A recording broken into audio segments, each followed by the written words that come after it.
नाग पंचमी में सांपों को क्यों पूजा जाता है? उसके पीछे की कहानी क्या है? जब कली ने राजा परीक्षित के मन को करप्ट कर लिया और उसी दशा में उन्होंने एक अपराध कर दी, ऋषि शमीक के गले में एक मरा हुआ सांप डाल दिया। ऋषि तो ध्यान में लीन थे, लेकिन जब उनके पुत्र ऋषि श्रृंगी ने यह अपमान देखा, वो क्रोधित हो उठे। उन्होंने तुरंत परीक्षित को श्राप दे दिया, 7 दिन के अंदर तुम्हारी मृत्यु तक्षक नाग के डसने से हो जाएगी। जब परीक्षित को श्राप के बारे में ज्ञान हुआ तो उन्होंने धैर्य के साथ अपना भाग्य स्वीकार कर लिया।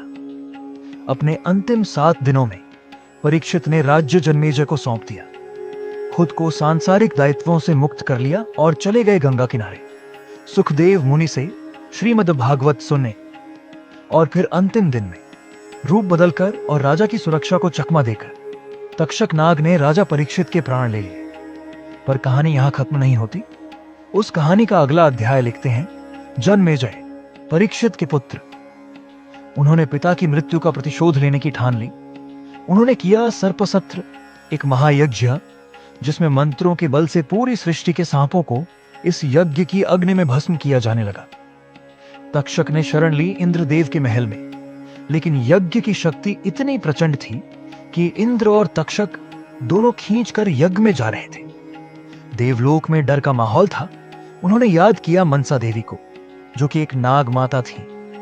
उन्होंने अपने बेटे को भेजा जन्मेजय को समझाने के लिए। वो ऋषि अपने ज्ञान की गहराइयों से राजा को प्रभावित कर गए। तब महाराज जन्मेजय ने कहा, आप कोई भी वर मांग सकते हैं ऋषिवर। तब उन्होंने कहा, यह यज्ञ रोकिए महाराज। राजा ने अपने वचन का सम्मान किया, यज्ञ रोक दिया। और वो ऋषि थे आस्तिक, जिनका नाम आज भी आप में से कई लोग लेते हैं जब सांप से भयभीत हो जाते हैं। आस्तिक ने सर्पों को विनाश से बचाया था। आभार में सांपों ने पूछा, हम आपके लिए क्या कर सकते हैं? आस्तिक बोले, जो मेरा नाम ले उसे आप क्षति मत पहुंचाना। और उस दिन से एक त्योहार जन्मा, जो है नाग पंचमी। ऐसी और कहानियों के लिए फॉलो करें